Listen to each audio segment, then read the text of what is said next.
Hello दोस्तों, सोचिए अगर आपको ये बताया जाए कि अब भारत की स्पेस टेक्नोलॉजी को चलाने वाली असली ताकत आईएसआरओ नहीं बल्कि एक इंडियन कंपनी बनेगी, और वो भी सरकार की अपनी कंपनी।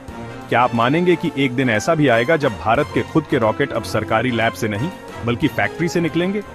जी हाँ, अब आईएसआरओ ने जो किया है वो सिर्फ एक टेक्नोलॉजी ट्रांसफर नहीं है, ये भारत के स्पेस सेक्टर की आजादी का पहला बड़ा कदम है। आज हम बात करने जा रहे हैं एक ऐसे ऐतिहासिक फैसले की जो आने वाले 10 से 20 सालों में भारत के स्पेस मिशन को पूरी तरह बदल कर रख देगा। बात हो रही है HAL यानी हिंदुस्तान एरोनॉटिक्स लिमिटेड की उस बड़ी जीत की जिसमें उसे भारत का पहला small satellite launch vehicle SSLV बनाने की जिम्मेदारी दी गई है। अब SSLV सिर्फ ISRO की लैब का हिस्सा नहीं रहेगा बल्कि HAL की फैक्ट्री से निकलेगा, भारत की धरती से उड़ान भरेगा और पूरी दुनिया को दिखाएगा कि हम सिर्फ चंद्रयान और गगनयान नहीं बना सकते बल्कि प्राइवेट लॉन्च स्पेस में भी अमेरिका और यूरोप को टक्कर दे सकते हैं। अगर आप भी ऐसे वीडियोस पसंद करते हैं जो सिर्फ खबर नहीं उसके पीछे की पूरी कहानी बताते हैं, तो एक छोटा सा सब्सक्राइब का बटन दबा दीजिए ताकि जब अगली बार हम किसी ऐसी ही गहराई में उतरें आपसे कुछ भी मिस ना हो। तो सबसे पहले समझते हैं SSLV आखिर है क्या। SSLV यानी स्मॉल सैटेलाइट लॉन्च व्हीकल एक ऐसा रॉकेट जो खासतौर पर छोटे सैटेलाइट्स को ऑन ऑर्बिट में ले जाने के लिए डिजाइन किया गया है। जहां बड़े रॉकेट्स जैसे PSLV और GSLV को लॉन्च करने में महीनों की तैयारी और करोड़ों का खर्च लगता है, वहीं SSLV को बस कुछ दिनों में लॉन्च किया जा सकता है और लागत एकदम कम, 30 करोड़ के करीब। इसका मतलब यह हुआ कि अब छोटे स्टार्टअप्स, कॉलेजेस, प्राइवेट कंपनियां भी अपने छोटे सैटेलाइट्स भेज सकेंगी, वो भी अपने टाइम पर, अपने बजट में। SSLV को खास तौर पर LEO यानी लो अर्थ ऑर्बिट के लिए डिजाइन किया गया है और इसकी कैपेसिटी है करीब 500 किलो तक का पेलोड ले जाना। यानी अगर आप मौसम का सैटेलाइट भेजना चाहें या इंटरनेट ऑफ थिंग्स का या फिर सिंपल अर्थ ऑब्जर्वेशन, SSLV उस काम को बिल्कुल सटीक और सस्ते में कर सकता है।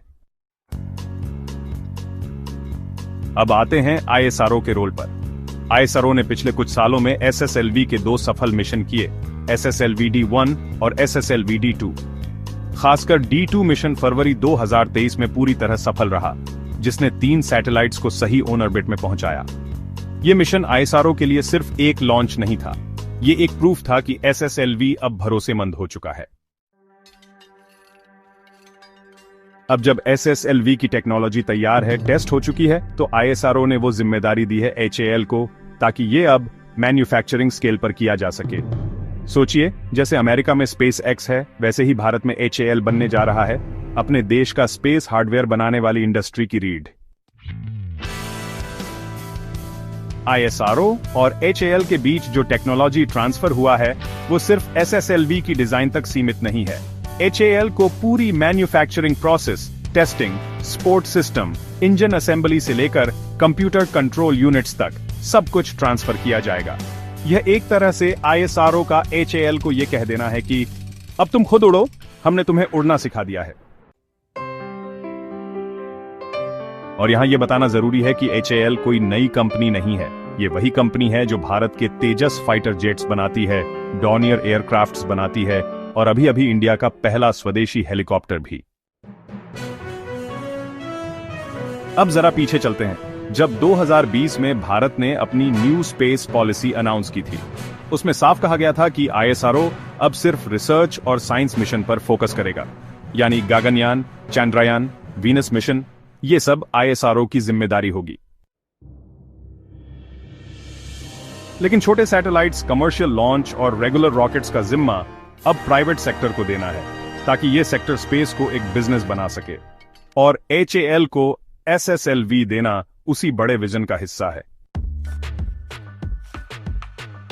अगर आपको यह जानकारी पसंद आ रही है तो एक लाइक जरूर कर दीजिए और कमेंट में बताइए कि क्या आपको लगता है HAL आने वाले टाइम में SpaceX जैसा बन पाएगा।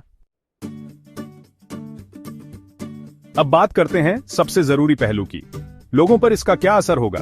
देखिए, जब HAL SSLV बनाएगा तो एक नया मैन्युफैक्चरिंग इकोसिस्टम बनेगा, नए इंजीनियर्स, टेक्नीशियंस, सप्लायर्स, सबको काम मिलेगा। खासकर कर्नाटक, तेलंगाना और महाराष्ट्र जैसे राज्यों में हजारों नए रोजगार पैदा हो सकते हैं। और सिर्फ भारत ही नहीं, HAL अब विदेशों को भी SSLV बेच सकता है। जैसे PSLV से इसरो ने सैकड़ों विदेशी सैटेलाइट्स लॉन्च किए थे, वैसे ही HAL भी अपने SSLV को एक सर्विस की तरह बेच सकता है।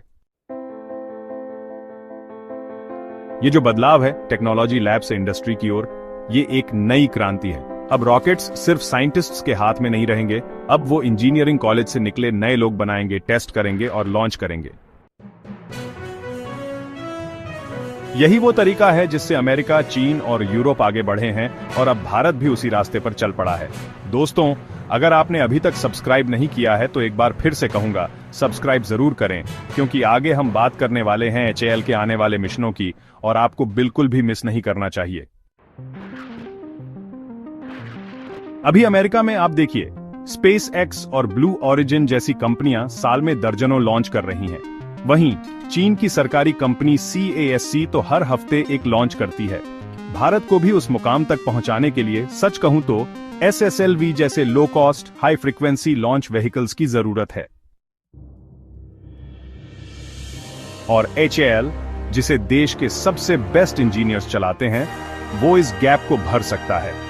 जैसे ISRO ने एक बार में 104 सैटेलाइट्स लॉन्च करके पूरी दुनिया को चौंका दिया था, वैसे ही आने वाले सालों में HAL भी अपने SSLV से भारत को कमर्शियल लॉन्चिंग हब बना सकता है। आने वाले कुछ सालों में आप देखेंगे कि SSLV लॉन्च पैड पर खड़ा होगा, उसके पीछे HAL की फैक्ट्री होगी और दुनिया के कई देशों के सैटेलाइट्स उसमें लगे होंगे। भारत एक ऐसा देश बन सकता है जो सिर्फ स्पेस पावर नहीं, बल्कि स्पेस मार्केट का भी लीडर हो।